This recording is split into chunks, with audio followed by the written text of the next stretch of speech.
Hello. Welcome to another episode of 4 for 4 is the Most Accurate Podcast. I'm your host, John Paulsen. John Daigle is trekking through the wilderness somewhere around Banff, Canada, I think. So he'll be back next week for our wide receiver ranking summit. So I thought this would be a great opportunity to have one of my favorite guests on the podcast to do our annual deep dive into the wide receiver position. He is Matt Harmon of Yahoo Sports and Yahoo Fantasy. He has his own website, Reception Perception, which you haven't checked it out, be sure to check it out. He charts route running to excruciating detail. I think that's a fair assessment, Matt. If you want to take your receiver knowledge to the next level, be sure to subscribe to his site and support his work. It's excellent. You can also find him on Twitter at MattHarmon_BYB. Welcome back, Matt. John, thank you so much for having me. I appreciate it. Excruciating detail is probably the best way to describe it. I think it's been interesting since I, started my own site, went away from the old footballers draft kit deal that I had there. And no hard feelings, by the way, no negativity there. But since I went independent with my own site, I think it's been like a bit of a mixed experience, with like, how familiar are people really with what I do? I had somebody today DM the Reception Perception account and ask me, where do you get this data from? Where, like, because I see like routes run are charted, PFF, but I don't see like open rate, or anything available through like Next.js. I'm like, buddy, me. That's where I'm getting it from is I'm charting it all manually by hand. So I think it's funny. I'm no shade to anybody. There's people are new to the work and stuff like that. So it is just funny that excruciating detail certainly is the way to describe what I do with Reception Perception. I am the source, is what you said. I am the source. Yeah, the source is me. You're looking at him. You're talking to him. Yeah, charting is something that I don't think a lot of casual fantasy players can really get their head around, the level of detail you're going into on each of those plays and having to sort of figure everything out. But time is a little tight today. I usually ask Matt, this is probably your fourth or fifth appearance on the podcast. I usually ask Matt to give listeners another overview of reception perception methodology, but we're a little tight on time today. We want to get to a lot of players. So for those interested, I'll put a link in the show notes to one of Matt's previous appearances where he describes his process so he doesn't have to go through the whole thing again right now. So if you're interested in that, check out the show notes. Let's just jump right in and start talking about a few players who are particularly intriguing this season. One note on all this is I'll be mentioning my quote-unquote one number rankings where I compile Matt's reception perception data into one number so I can quickly see how well that player did in Matt's charting in any particular year. I don't really publish these numbers because it's just out of respect for Matt's work. I want you to sign up for his site and support it. But it's a good reference for this discussion, so I will mention that a bit in the podcast. And I also use it to inform my own rankings on the site and projections on the site. So the first section here, I would call it, are these players ready for prime time? And these players really improved year over year, looking at 2020 to 2021 data. And I know you love this first player and are really high on him heading into this season. Michael Pittman, he has the wide receiver 14 ADP. He moved from 30th in the one number rankings up to 7th in 2021. I will just go through my reason I moved him up to 10 recently.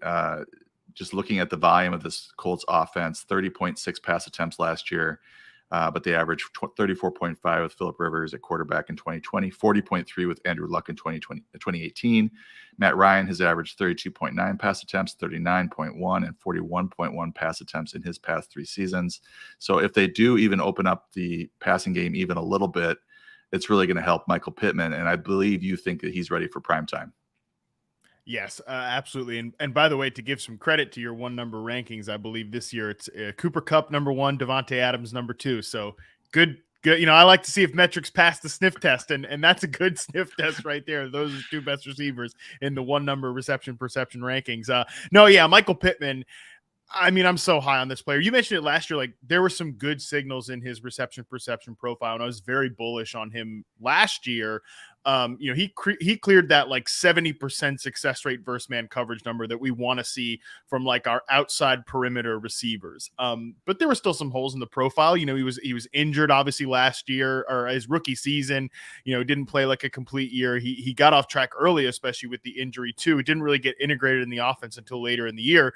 But then in 2021, I mean, obviously puts up pretty decent numbers with a bad quarterback in Carson Wentz. I know that like some of his ancillary metrics look pretty decent, or even some of his raw stats look decent, like touchdown interception ratio. But Carson Wentz is not an above average quarterback, but Frank Reich did elevate him at least to get him to average. Now, Matt Ryan, I think, is a huge upgrade on Carson Wentz at this point. I saw Graham Barfield, and I quote tweeted these as well. If people want to just go to my Twitter feed, easily find it, posted some accuracy numbers, the difference between these two guys.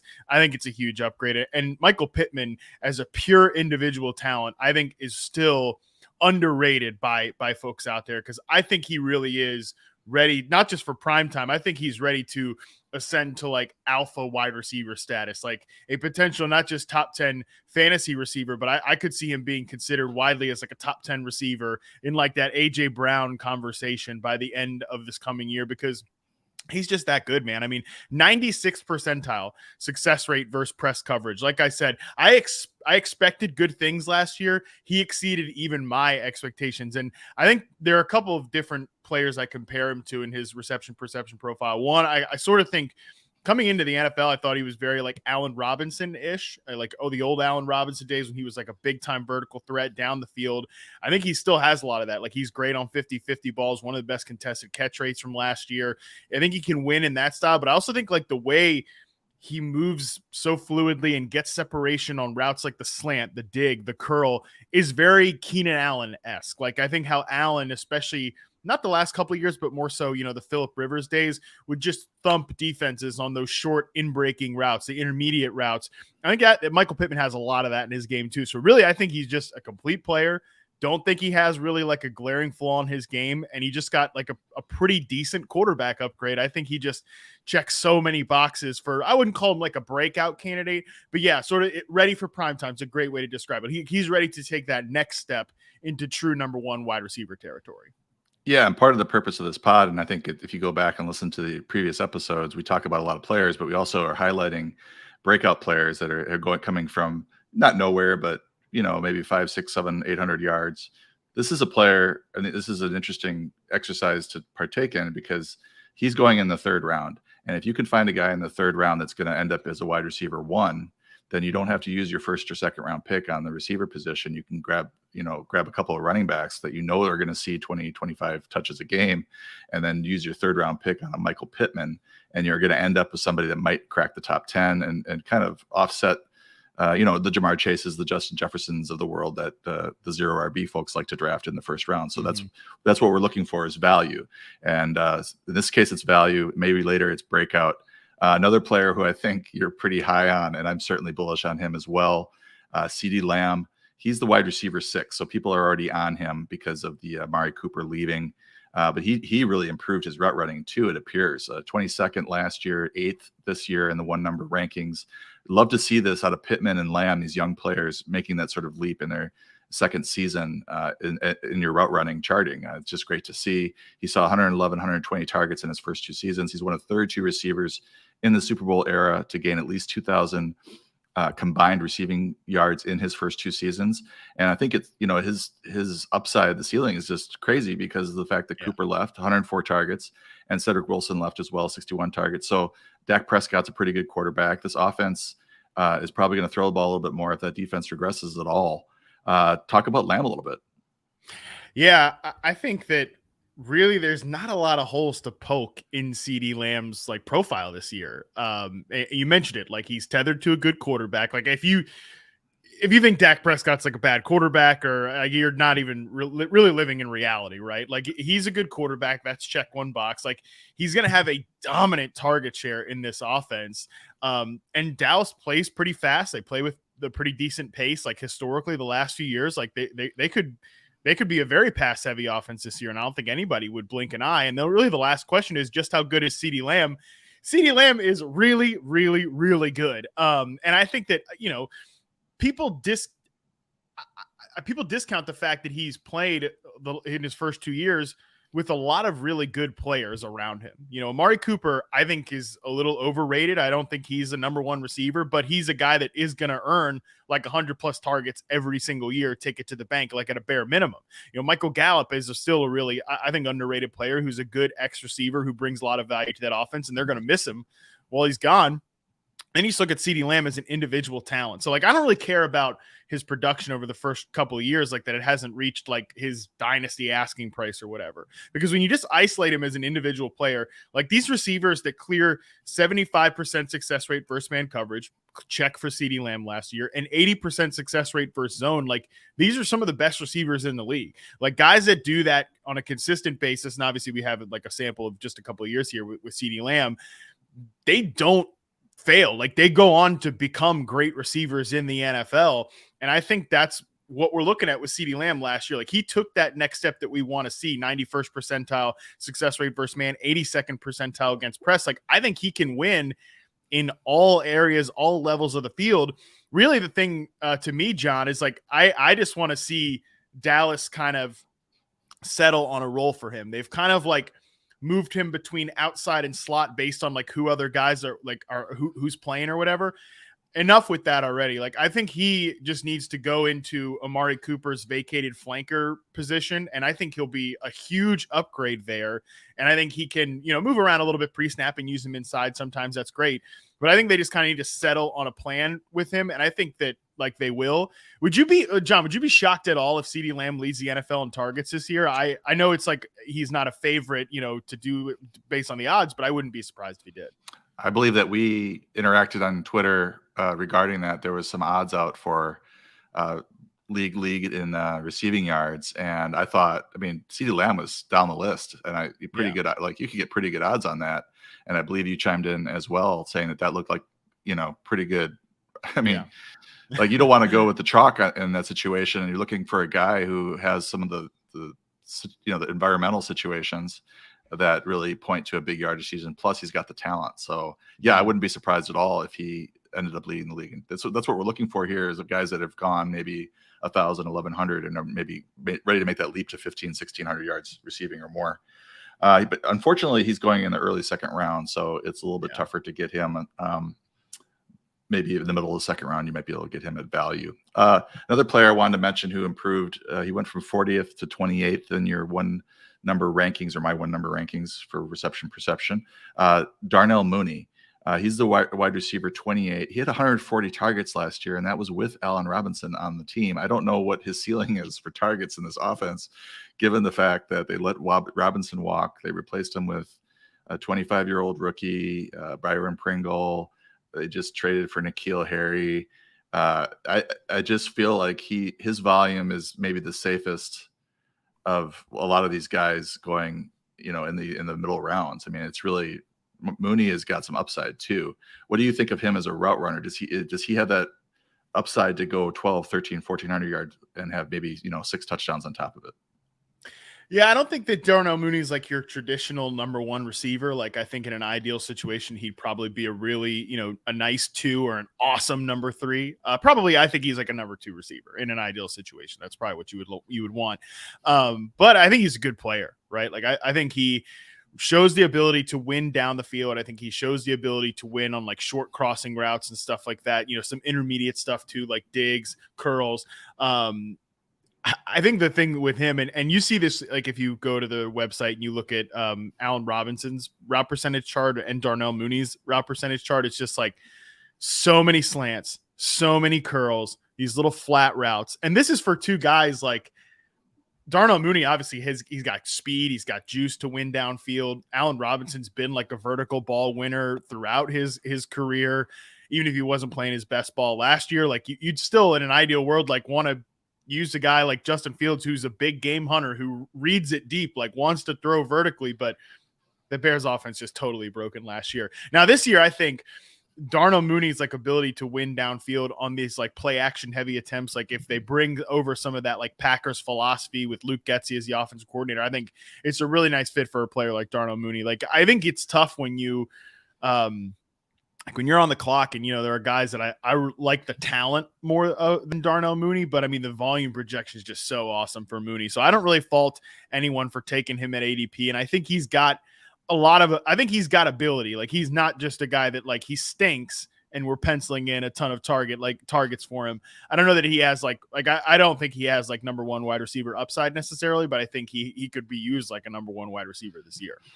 Yeah, and you might be able to get him, wide receiver 28, and he finishes in the wide receiver 2 rank somewhere at 20 or 18 or 16. That's good value, just based on volume alone. I mean, he's going in between Juju Smith-Schuster and Amon-Ra St. Brown. Rashod Bateman, I know you love him. He's going a couple spots ahead of him. It's just the volume we're going to talk about Bateman here in a minute. So let me not get too far into that. Deebo Samuel, I just want to mention 2 other players. I don't need you to comment on them. I know you like them. But Deebo Samuel went from 40th to 15th in the one number ranking. So he really improved his numbers. And T. Higgins went from 36th to 23rd. Just young guys that you see are working on their craft and getting better at route running. So here's a group of guys that I think you have, varying opinions on, but I think you like them all in general. But I want to highlight them based on their ADP and in a situation like DJ Moore. So he's wide receiver 15 now in ADP. He's 31st in your one number rankings. He actually slipped a little bit after improving quite a bit from 2019 to 2020. But looking at DJ Moore, it's him and Terry McLaurin, who we're going to talk about in a minute. We've been wanting them to be unlocked. We want a quarterback, and we're not getting exactly what we want, but we're getting an improvement, because we're going from Sam Darnold and company, 3,500 yards, 3,573, 14 touchdowns total last year. So Moore has had only 4 touchdowns for 3 straight seasons, I believe. And Mayfield's career averages, if you look at just his career numbers, on a per game basis, they equate to 4,002 yards. That would be a 12% increase in yardage, and 26.1 touchdowns. That's an 86% increase from the 14 touchdowns that Sam Darnold and company threw last year. So I think it's wheels up for Moore. Do you agree? I think so. I think Baker Mayfield is not quite like I've said all offseason that I'm not trying to do the same thing with Terry McLaurin that I've done with Allen Robinson in the past, being like, Nick Foles, Andy Dalton, like, this is the best quarterback he's ever played with, even if it's factually true, like we know that didn't necessarily get us a lot in several seasons. Guys like Carson Wentz is probably through gritted teeth. You could say Carson Wentz is the best quarterback that Terry McLaurin's ever played with, but how much juice are you going to squeeze out of that lemon? Now I think with Baker Mayfield, Baker Mayfield's better than Carson Wentz. Like, Baker Mayfield, I think, is probably an average starter, or a really great backup. So I think you can at least be relatively enthusiastic that DJ Moore is getting a pretty good quarterback upgrade here. And I really like DJ Moore as a player. Like you mentioned, there were some parts of his numbers that slipped last year. I also think just playing in such a dysfunctional environment, I'm not high on like the Panthers ecosystem at all. But I still think the fact he's at 70.5% success rate versus man coverage last year, like, that's what we want to see again from an outside perimeter receiver. I just wish the Panthers would use DJ Moore a little more creatively. Like, I wish they would line him up inside more, but they pretty much just run him out as a pure X receiver. Don't give him a lot of opportunities to break tackles over the middle of the field, stuff like that. I think DJ Moore's a great player. I just think, like, quarterback play hasn't been the only thing that's going against him at this point. Like, some of it has been at times, like, he's been a raw route runner, he's been a raw technician, but I think he's pretty much there. I think he's pretty much established. I also just think that this current coaching staff, like with Matt Rule, and even when Joe Brady was there, they just like kind of pigeonholed him into this like traditional number one X receiver role. And I think he can win in that environment, but I think he'd almost be better served, being used in not like the running back stuff that Deebo Samuel does, but some of like the, move around pre-snap, be the flanker, like just run a ton of dig routes, slant routes, crossing routes, stuff like that. And Moore's never, unfortunately, really been used that way. And they have Ben McAdoo now at OC, so we'll see if anything changes. At least there's a potential for change with the new offensive coordinator there. Since you mentioned him, let's jump ahead to Terry McLaurin, then we'll go back and talk about my favorite receiver, Diontae Johnson. Terry McLaurin, and I wanted to just comment on we're going from the hodgepodge of quarterbacks that he had to Carson Wentz. And so What I want to say about that is that Wentz had the 12th highest adjusted completion percentage on deep balls per PFF. So the one thing he did really well last year was throw the deep ball. Heineke last year was 33rd in that metric. And you just look at the players that McLaurin has had throw to him. He's received the most targets from Taylor Heineke, 123, Dwayne Haskins, 98, and Case Keenum for 41. And Keenum was the best of the bunch. And he, with Keenum, McLaurin averaged 10.6 yards per target. Keenum had 142.9 quarterback rating when targeting Terry McLaurin. So what I'm getting at is that if Wentz can be as good as Case Keenum, which I don't know, what am I even saying? This question. What are you? That's tough. It's a tough thing to say. if Wentz can be mediocre or below average, even, it's going to be better than what McLaurin has seen basically over the entirety of his career. And he's already cracked 1,000 yards twice. And what the question is about McLaurin, he's going pick 39, 40. So he's a 4th round receiver. And we love his route running. He signed the big contract. And now they have a guy who can at least hit him deep. I feel like this is an upgrade for McLaurin. Maybe not as big an upgrade as it was for DJ Moore in Carolina, but I think this is an upgrade. I think it's an upgrade. To kind of put Terry McLaurin's 2021 season into context, I think it's the perfect way to say it. Last year, he was 5th among receivers sampled for reception perception and success rate versus man coverage, but still 2nd in percentage of targets that were a contested catch opportunity. Like, that's like the guy gets open at an unbelievably high rate and still gets thrown into high degree of difficulty situations over and over and over again, especially with Taylor, and shout out to the pride of ODU, ODU's finest, Taylor Heineke. But my God, the guy cannot push the ball down the field, cannot really push the ball outside the numbers. Like, he's a very fearless player, all that stuff. That's cool. But you're right. I think Carson Wentz can at least push it downfield, will be aggressive, sometimes to a fault, but most times to a fault, is too aggressive. It's an upgrade in that way for Terry McLaurin, who is just a full-blown stud. I feel the same way about Terry McLaurin as I did about Stephon Diggs in 2017, 2018 in his reception perception, when he was same sort of way that Terry McLaurin was top 5, even number 1. He was 1 year in success rate versus man coverage. Guy gets open at every single level. If he just ever found himself to an ecosystem where he was going to, be with a great quarterback in a great offensive environment, I think he would push to be a top 5 fantasy receiver like Stephon Diggs did in 2020. And we're still not in that situation, but it's probably at least a little bit. And here's the thing too, John, not only is the quarterback better, sort of most likely, the surrounding talent, it's so bad. Sort of the surrounding talent is better for Terry McLaurin too. And I think that matters a lot. I don't often, cite the double coverage numbers because I think they're lower than most people would probably assume, but Terry McLaurin was doubled on 50% of his routes last year. He's a guy that defensive attention was all over him because sometimes it was Terry McLaurin and the preseason boys out there, but Jahan Dotson is a legit slot receiver prospect. I think Curtis Samuel back healthy this year. I still like Curtis Samuel a lot. There are actually some other players defenses will have to care about other than just Terry McLaurin. I agree. I think, and he's wide receiver 19 right now. And I think that's 4th round. You have a chance. He has a chance for wide receiver 1 numbers. Yes. I think a pretty decent chance. We know the talent's there. And the targets will be there as well. So go back to Diontae Johnson here.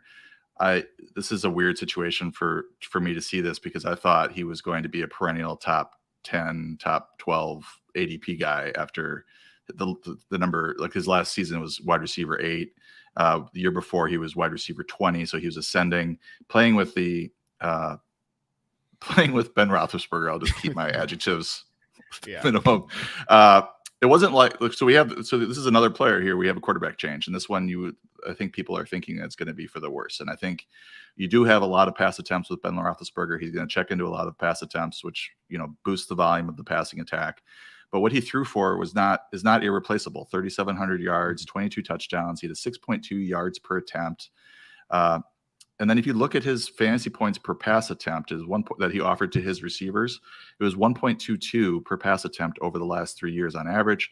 Mitch Trubisky, it looks like he's going to start, and they don't really sound like they have plans to start Kenny Pickett as a rookie. So we'll see how long that lasts. But Trubisky is supposed to start. He was at 1.35, 1.12, 1.41 fantasy points per pass attempt that he offered to his receivers over the last 3 years. So what Trubisky has been doing has been better than what Roethlisberger has been doing. So the question is, are we going to see a big downgrade in the volume, which we might? They might go really heavy with Najee Harris. But the thing about Diontae Johnson is that he gets open at will. And quarterbacks tend to like that. So he's going wide receiver 20. I'm looking at him. He's got Terry McLaurin and Gabriel Davis ahead of him, then Diontae Johnson. So like you could go into the 4th round and know you're going to get a McLaurin or a Diontae Johnson. I think that's a pretty powerful plan to start your draft. Yeah, the situation is questionable, obviously. Like, we don't really know how good Trubisky's going to be in this environment. We don't know how good Kenny Pickett's going to be in the NFL, period. But I was just on the Established Run podcast with Evan Silva and Adam Levitan, and just making the argument that Evan even says I'm not even sure that I had considered this idea, but in my opinion, Ben Roethlisberger is the one who's been holding back Diontae Johnson. Like, I would argue that his yards per target, like his average depth of target those are Ben Roethlisberger stats, not Diontae Johnson stats. I mean, you just look at Diontae Johnson's reception perception, 98th percentile success rate versus zone coverage, 91st percentile success rate versus man coverage. And you look at the route percentage charts, I think people would expect it just to be all little cutesy tiny routes, but it's not necessarily. I posted this on Twitter too. Chase Claypool's route percentage chart, Diontae Johnson's route percentage chart, it's about the same. One guy gets targets because he's always open, because he consistently gets open quickly. He beats press coverage as a pure X receiver, in the most difficult receiver role that you can ask of a guy. And he earns a lot of short targets because the quarterback can't throw deep, period. So I think that Diontae Johnson's raw target totals probably come down. I will project him for fewer targets than he had last year, but I'm totally comfortable kicking up his yards per catch, his catch rate, stuff like that. I think the efficiency on the targets might be better, even if the targets overall come down. And you're not paying for last year's targets either, like you mentioned, at his ADP. So I think Diontae Johnson, people have this idea that he is a product of Ben Roethlisberger. He is a product of that sort of broken offense that the Steelers have run the last couple of years. I disagree. I think he's a really, really good player. And I think that he will show that this year.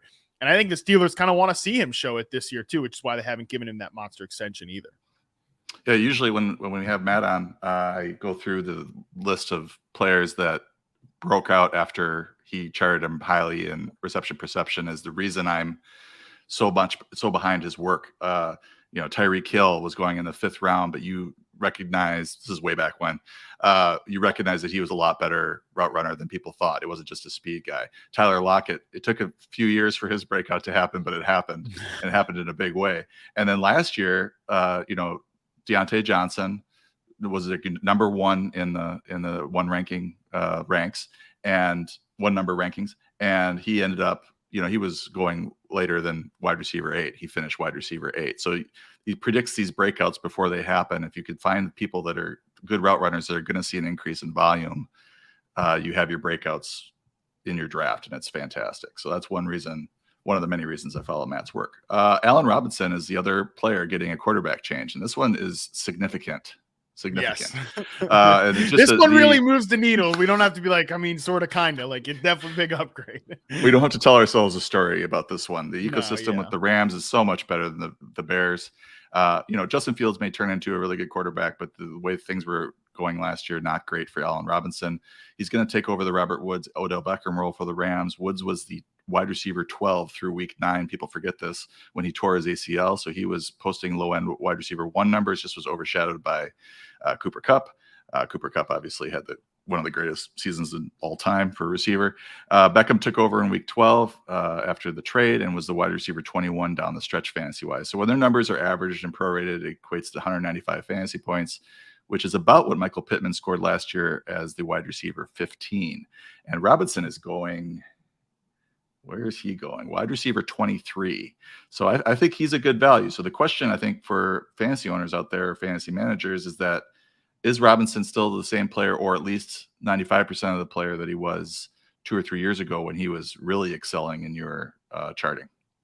Yeah, there's no question that Robinson saw a small dip in success rate versus man and zone coverage last year. I mean, we're talking about a guy in 2019 and 2020 that was consistently in the top 3 to 5 in success rate versus man coverage. So he took a dip from elite numbers to like good or great numbers last year. And look, like I said earlier with Darnell Mooney stuff, like this Bears offense was just totally broken. I think there was a lot of like push and pull, mostly push between like Fields and Robinson. I mean, the guys who were like in the bag for Justin Fields want you to think like Allen Robinson was terrible last year, but I mean, I completely disagree with that. I think the inverse of that relationship was way worse. And obviously there was just, some stupid stuff going on with the coaching staff. I mentioned like Darnell Mooney's route chart last year. It's the same with Allen Robinson, like too much short stuff. Like it was a totally broken environment. I think there were like the bridge was burned before Robinson even left Chicago. But Robinson, I think, was still good as an individual player last year. I think he still has it, basically, is like my pitch there. And here's the thing, like, I would love for you to trust reception perception. I would love for you to trust like my evaluation of these players. But like, John, I'm willing to also trust the Rams. Like, the Rams have not messed up. Like, and I think people don't give this enough credit. Like, the Rams have not messed up a like pro evaluation on a wide receiver at this point. Like, people clown them for the Robert Woods edition. Woods was a great player. People weren't willing to accept that Beckham still had a lot of juice left, even though reception perception definitely told you he did. And he was great down the stretch. Brandon Cooks, obviously, they eventually traded him. He had injury issues, but he was like the missing piece that this offense needed in 2018 when they went to the freaking Super Bowl. So like, I'm willing to I trust myself. I trust reception perception, but I'm also willing to trust the Rams because like they haven't messed this stuff up with wide receivers and their pro evaluations at this point. Yeah, and Robinson stepping into just a great situation. His numbers slipped a little bit. He's 27th in the one number rankings, but still has enough juice, I think, especially with that quarterback upgrade. It's just going to be a lot more consistent role for him, which is what he's looking for. So I'm happy for Allen Robinson. He's going one spot after Jerry Jeudy, which we'll talk about the Denver situation a little bit later, but I can't understand why Jerry Jeudy's going ahead of Allen Robinson. So let's talk about the 2021 rookies, and I'm just going to kind of go over where they landed in the one number rankings, and then we're going to talk about some specific guys. This first one, Elijah Moore, you loved him coming out of college. He really flashed last year in spots, got injured, had some weird quarterback play, but towards the end of the year, I think he got 20 targets in the last 2 games with Zach Wilson. So I'm not really worried about, Wilson to Moore type stuff. And the addition of Garrett Wilson. So we're going to talk about that in the Wilson section a little bit later. But Devonta Smith you liked him as well, 13th, and he finished really well as a rookie, 13th. And then the first guy I wanted to pick your brain about is Rashod Bateman. I know you're high on him. I want to give you the, I guess it's the naysayer case or the bear case for him, and it's about the Ravens passing attack. So the Ravens attempted 611 passes last year, 35.9 per game, after attempting 25.4 passes per game in 2020, 27.5 per game in 2019. They want to get back to the running game, according to the beat writers and everything. So how far back they go is going to drive, I think, it's going to really determine Bateman's upside.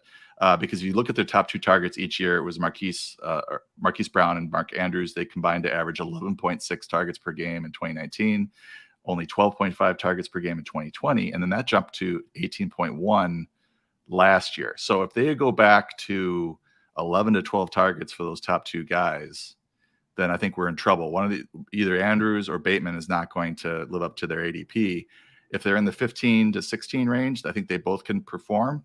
I don't know that they're going to be more than that though with this run heavy game plan. Yeah, I think it's difficult, obviously, with the Ravens passing offense. We know that. I don't know that they're going to go back to like the complete Stone Ages with their rushing attack, like especially because like the main argument that they're going to get back to it is, well, their running backs are healthy, but like their running backs aren't healthy right now. Like, J.K. Dobbins is kind of like could be on the PUP list to start training camp. Like, so we could be looking at like a Mike Davis is getting the most carries in the preseason or week 1 or something. Like, we know how that went for the Falcons last year. Like they could be.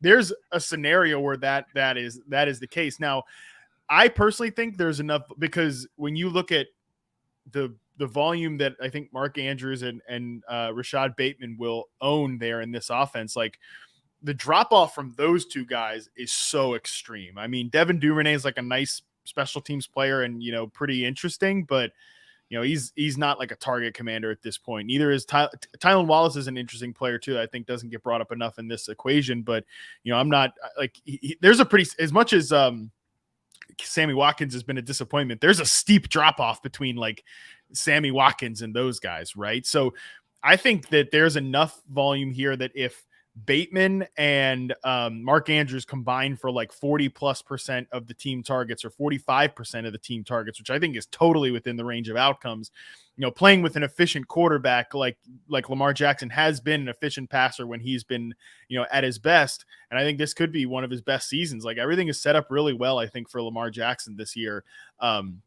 Playing for a contract. Like I think that there's enough efficiency and enough like volume for Bateman to get there.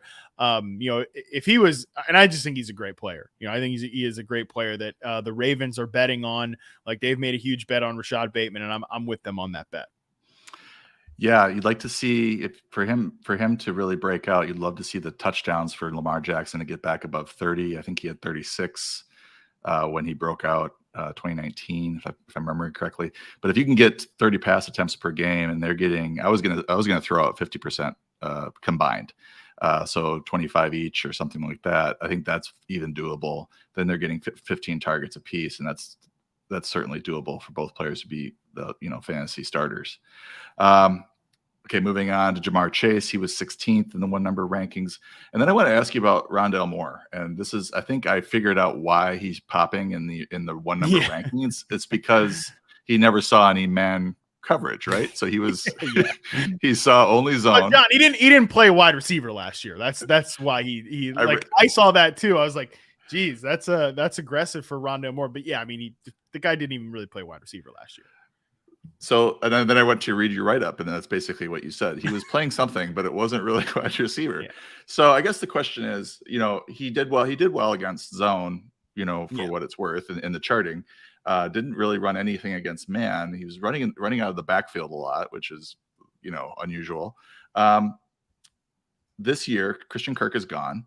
The slot snaps are open. And to start the season, no DeAndre Hopkins for the first 6 games. Do you think Rondale Moore is capable of getting off to a pretty hot start here in 3 wide receiver sets with Marquise Brown and AJ Green? I really have no idea, dude, what to do with Rondale Moore. Just a couple nuggets from his reception perception profile. Like I called it the weirdest profile I've ever written, and I think it's far and away the weirdest. Rondale Moore ran a screen on 29.9% of his sampled routes. That's the most in RP history by a lot. Like the previous high mark, I think, was Deebo Samuel in his like injury wreck 2020 season at 18%. That's still like the next highest guy besides Deebo, who I think you could kind of throw out because they had him in a weird role because he was hurt. It's like 14% by our guy Albert Wilson. That's like almost a 50% drop off from what Moore did in 2021. He faced zone coverage, like you said, on 89% of his sampled routes. Like Cooper Kupp's the only other guy that ever gets above like 70%. So that's a crazy outlier. Like he lined up in the slot on 66.5% of his sample snaps, in the backfield on 18%. That's the highest ever in reception perception history. Like I said, he just wasn't playing wide receiver last year. So I really have no idea what to do with him. Like, I think he's got some skills to be like a pop gun slot receiver type of guy, but like I think that is it. Like he has to play in that role. And Marquise Brown, I think, would be great as like the Christian Kirk vertical slot receiver replacement. I just don't, and the Cardinals, I don't trust them to be creative or static with creative with players' usage because they're so static. Like even when DeAndre Hopkins gets hurt last year, they don't move like AJ Green to DeAndre Hopkins' position. They just drop this guy like Antoine Wesley and run the exact same offense. And that's why I think that's part of the reason why their numbers are so steep in terms of the drop off when Hopkins leaves the field for Kyler Murray. So John, I just have no idea. Like I don't know what to do with Rondale Moore. Like I think he's got some skills. He's good after the catch. But I mean, just such a strange role last year. And I don't know if they I don't know if they expand him beyond that. I don't know if he can expand beyond that. And I like I said, I think he needs to play in the slot, but I'd almost rather see Marquise Brown, who's a great zone beater and kind of an underrated player. I think he gets too much hate for being like the size of a middle schooler. He should be like the Christian Kirk replacement, I think, more so than Rondale Moore should be. That's going to be the interesting thing. And 3 wide receiver, they run a lot of 4 wide receiver sets, I believe. But yeah, 3 wide receiver sets is Rondale Moore or AJ Green going to be on the field once DeAndre Hopkins comes back? That's the question. Long-term value of Rondale Moore. Can they're talking about doing more with him and having him do more, like just having him to be a bigger part of the offense. And Cliff Kingsbury is talking about it like openly, but it's interesting. And maybe I'll hit you up on Twitter in the DMs to talk about why he popped it at 18th. So I think I figured it out with the way I do my numbers. So Jalen Waddle was 29th, which was a little bit disappointing, but he had a really good rookie season. I was all over him thanks to your college scouting, your college charting of his college tape. He really did well in in those numbers, and was landing in a pretty good spot in Miami in terms of role. So I was tweeting out the Penguin gifts left and right and telling all my subscribers to draft him. Everybody, I got a lot of thank yous afterwards. So thank you to you, Matt. Amon-Ra St. Brown came in at 33rd, Nico Collins 39th. Kadarius Toney is the next player I want to talk about, go into a little bit of depth with, because he's the wide receiver 42 ADP. So it's climbing, and they're talking about him being the favorite to start opposite Kenny Golladay outside. He was 47th in the one number rankings, and I'm like, his numbers were a little higher than I expected based on your college numbers. You're charting for him in the college tape. But was he a pleasant surprise for you at all, or are you just kind of where you were with him when he came out? I definitely would say he was a pleasant surprise, because I think the way his success rate versus zone coverage is pretty good, like 80%. His success rate versus zone pretty good, but I was not surprised at all to see his success rate versus man and press numbers are terrible. And I think he is still really, really, really raw as an outside route runner. I mean, and look, the fact that they're going to line him up outside, I don't think means he's not going to be their X receiver. Kenny Golladay is going to run in that position. By the way, Kenny Golladay terrible last year. And I was kind of my opinion on Kadarius Toney from a fantasy perspective was going to depend a lot on how Kenny Golladay played last year in reception perception. Now I'm willing to be okay, Kadarius Toney wide receiver 42. That's fine. Go ahead and take him there, because my faith is so burned on Kenny Golladay at this point after how poorly he played last year. I think there are players of this archetype, these guys that don't beat man coverage at a high rate, but beat zone coverage at a high rate. There's guys like that have succeeded over the last few years.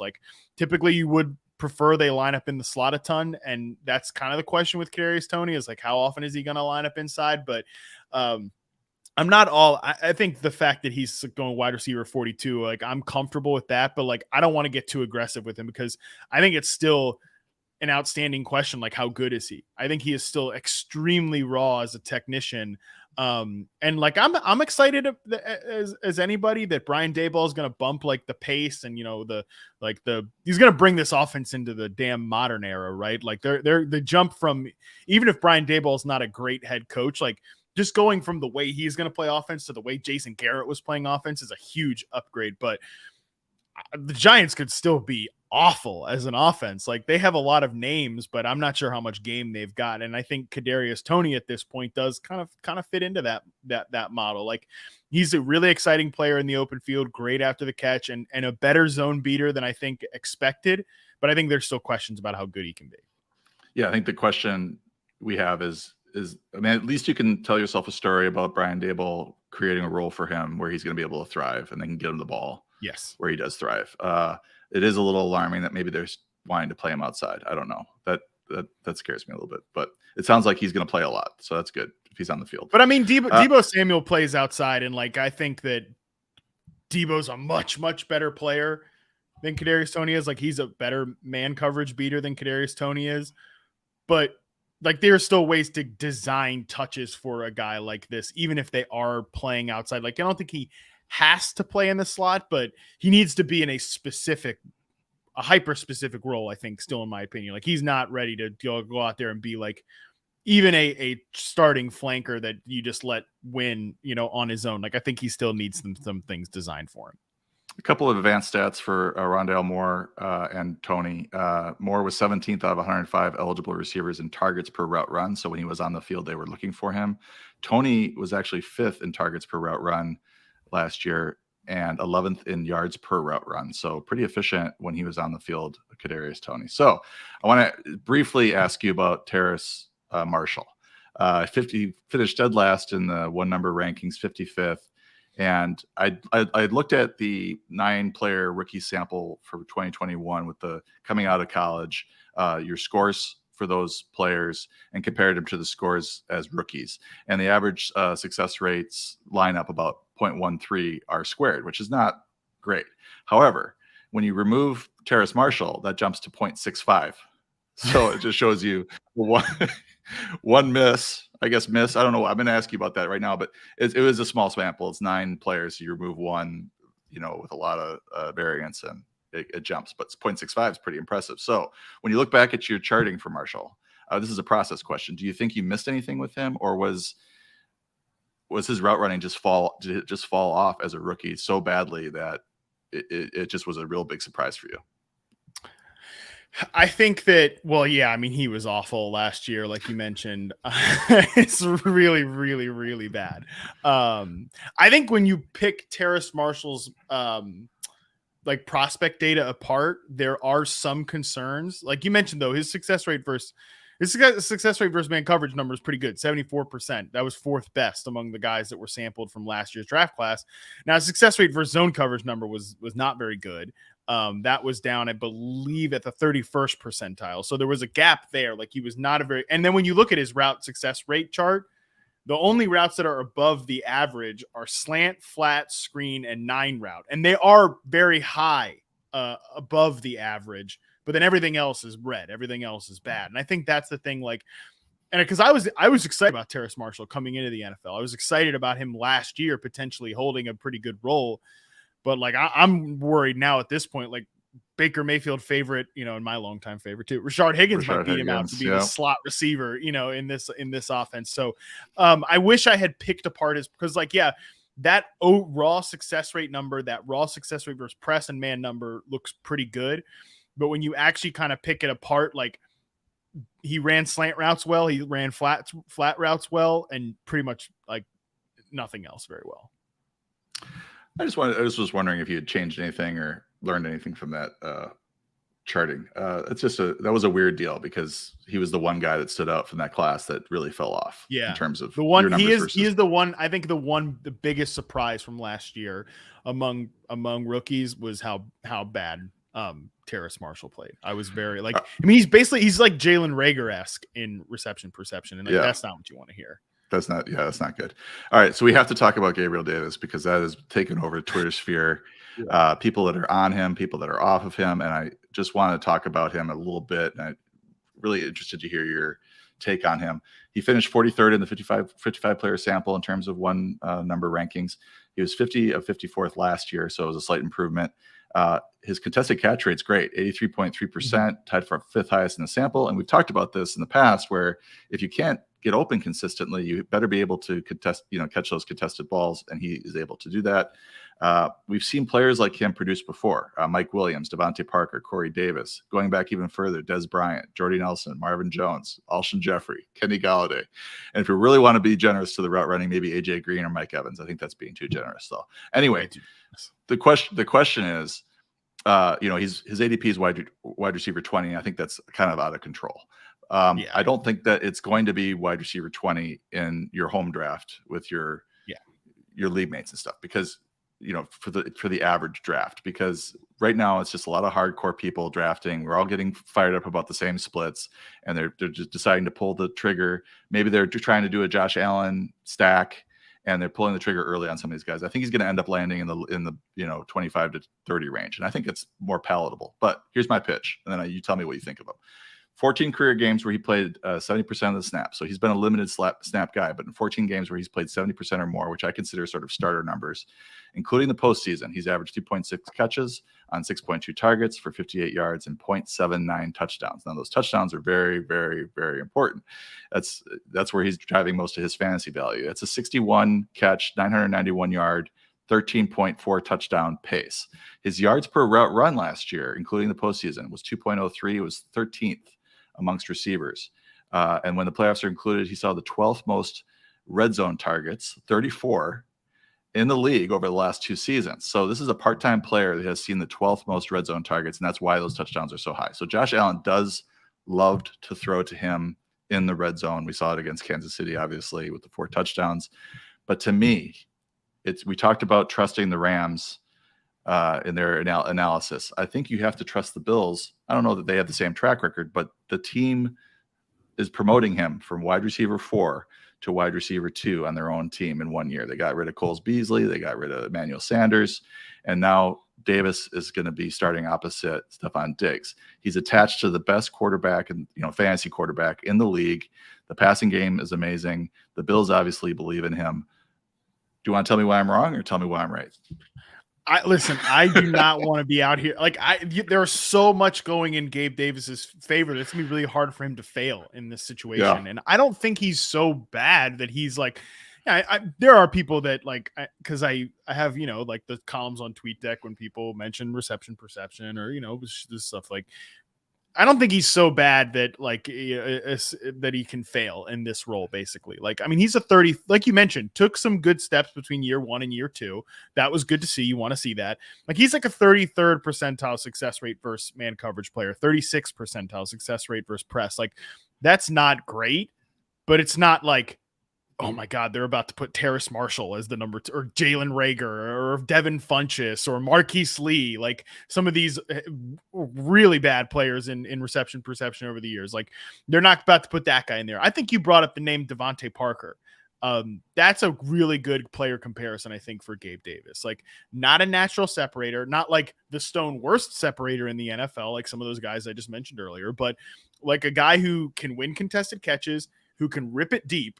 That's one thing that Gabe Davis can absolutely do. He, even in his rookie year and even last year too, in reception perception, ran a ton of 9 routes and gets open. He can get open downfield. He can burn. He can make big plays. The contested catch stuff helps. Devontae Parker, I think at his best, absolute best, was an average NFL starting receiver. I think Gabe Davis could be an average NFL starting receiver. And if we're taking the best version of Devontae Parker and putting him as the number 2 receiver of the Bills offense, we're excited about that. Maybe not wide receiver 20 excited. I agree with you. I want to see where he lands when the normal people draft. And if you're out there, you're not, and you're drafting right now, you're not normal. And we love you for not being normal. That's okay. You're keeping the lights on at 4 for 4 and at receptionperception.com. So thank you for not being normal. We appreciate you. But yeah, when other people draft in August and September and stuff, I bet you he falls more wide, his consensus Fantasy Pros rank or Fantasy Pros ADP is wide receiver 30. I bet he comes in around that, and I'm totally fine with that. I don't want to be out there as a full fade on Gabe Davis because he's just a potentially average player. This is a great situation, and you mentioned it. They let Emmanuel Sanders go, and they didn't replace him. They replaced Cole Beasley with Jamison Crowder, but they did not and I wouldn't be shocked, John, if Jamison Crowder, catches just shy of the same amount of passes as Gabe Davis, but Gabe Davis is going to score a lot more touchdowns. So yeah, I'm not all the way out on Gabe Davis. I think I think that where his best ball ADP is crazy, but I get it. So I think you answered that correctly. I'm going to give you a point for that one. But I think that's definitely the ADP. He's going ahead of Diontae Johnson right now, and I can't take that.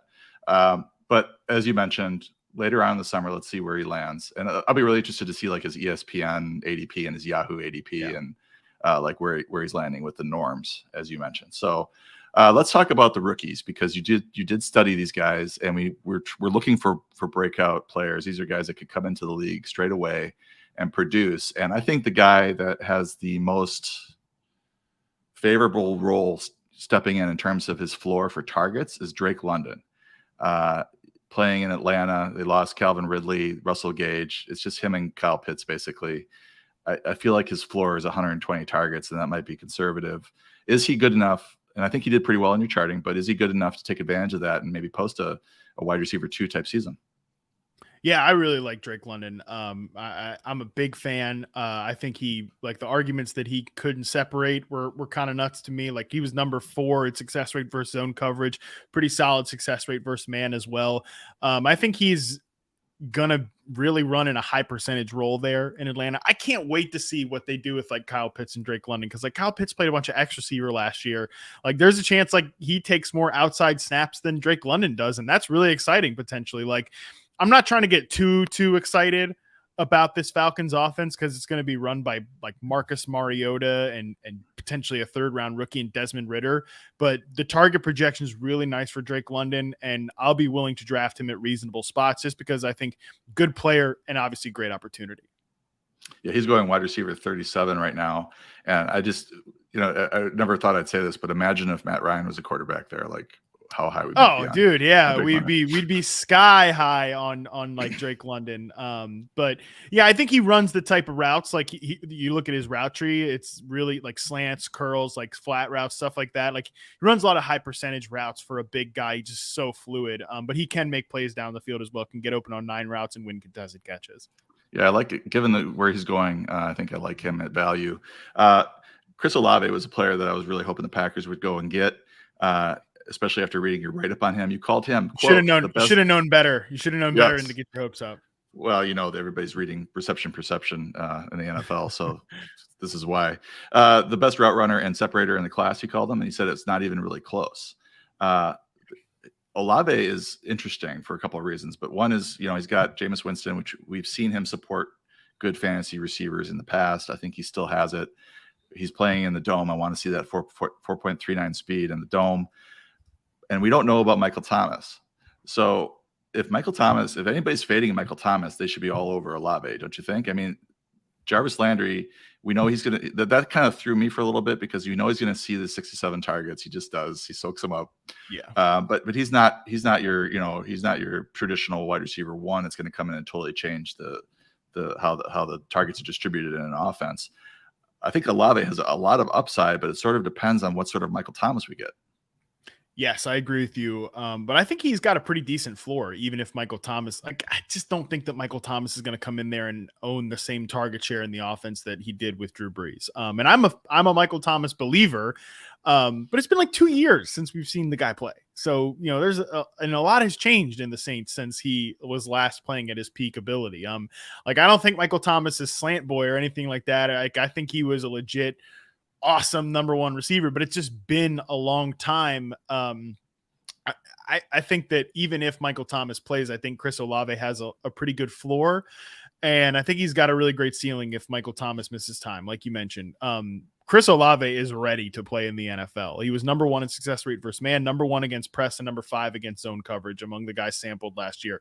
Like, I don't think it was close in terms of how technically refined he is as a player, and he's super explosive. Like, he wins downfield, he wins in contested situations. It's just like, it's a natural 1-to-1 fit there with him and Jameis Winston. And I think, like, I'm projecting the Saints to be more pass heavy than they were with Jameis last year, because Alvin Kamara, if he's suspended, like, they ain't running like Mark Ingram and Tony Jones like 30 times a game or something like that. Like, I think they'll be relatively more aggressive with Jameis than they were last year with Sean Payton there, and obviously Alvin Kamara doing his whole thing. So I'm really high on Olave. I think I'm going to rank him much higher than consensus, and I want people that use like my rankings to be ready and willing to take him when in the range that he goes. It's fascinating, and if you hear anything negative on Thomas's ankle again heading into camp, you just got to pull the trigger on Olave. And then Jameis, just on that note, they did open it up towards the end of the year. His last few starts, they were throwing the ball more than, there was a game manager stuff at the start, but they were letting him throw a little bit later in the season. So I'm hoping we see that. I think he's a pretty good value at quarterback too, by the way. Sky Moore, another player I wanted the Packers to try to go and get. He landed with the Chiefs. He's got Juju, Marquez Valdez-Scantling, McCole Hardman to compete with, but really charted well at reception perception. Western Michigan product. So I don't know if and how you look at this, but the quality of competition, how that affects your numbers, and if you're cognizant of that. I know it happens with Christian Watson too, as we talk about him in a minute. But talk a little bit about Sky Moore, if you would, and maybe what kind of role he could see in this offense. Yeah, so let's talk about the level of competition thing first, because this comes up a lot with Sky Moore, and it's come up recently with Jalen Tolbert too, as like he's been in the news lately. I think with the NFL, like level of competition is flat enough that I don't really care about it. Like if this guy's got a higher success rate versus man than this guy, like I think he's probably a better route runner, right? Like I think he's probably maybe a better player, just depending on roles, stuff like that. Obviously some corners are better than others. We know that, but like, it's not as if like over the entire sample, one guy's been running against Darrelle Revis and one's been running against like Bleedy Ray Wilson or whatever that one guy was that just gets torched all the time. Like it's not that crazy, but in college, obviously it's different. So I think that with college, like I'm not, for example, this is what I would not do. I would not go like Sky Moore has a higher success rate versus man coverage than Garrett Wilson. He's better than Garrett Wilson. Or like Jalen Tolbert has a higher success rate versus man coverage than Jahan Dotson. He's better than Jahan Dotson. Like there's a different level of competition there. So I'm not going to necessarily use it to compare within like players to players like that, especially across conferences. However, I am totally willing to say like Sky Moore went out there and was number 2 in success rate versus man coverage, number 1 in success rate versus zone coverage. Like he was out there against, former grocery or future grocery men and accountants and insurance salesmen or whatever the hell they are, and was absolutely kicking their butts, So like, I'm totally okay saying within the individual player profile, like, yeah, for sure. It's the scores are really high because he was awesome. Like at that level of competition, he was absolutely outright dominant. And I think Sky Moore is going to be a really good player. Awesome landing spot. Just my question is really just how soon is he going to get ramped up? Like, is he going to be a starter from day one? Like he's better than McCole Hardman. He's definitely better than Marquez Valdez-Scantling. Like how soon is he going to climb that depth chart? That's, I think, the question with Sky Moore. Long-term though, really, really excited about him. And I think he could be a DJ Moore type of player, like a guy that I'd love to see them do creative stuff. Love to see them line him up inside, but if they line him up outside, I think he can do that too. Yeah, right now, from an ADP standpoint, fantasy managers think it's Juju first, I believe MVS second, yes, Sky Moore third, and then Hardman. People have basically given up on Hardman.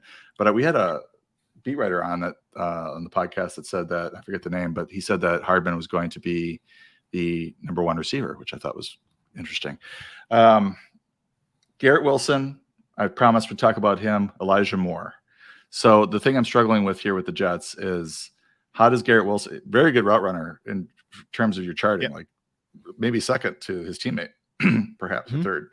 But Wilson and Elijah Moore showed he played so well last year in spurts, injured, but he's going first, definitely in the 80, as far as ADP. Wilson second. How do you feel like this is going to shake out? I think that those two guys will be clearly 1 and 2. Like I think Corey Davis is a nice player, but probably like just a guy, like a really solid, nice third receiver. Good to have around, but I don't think he is going to be a big needle mover in my projections for Elijah Moore specifically. Maybe Garrett Wilson. Like that's going to be the question. Just how fast is Garrett Wilson going to be ramped up?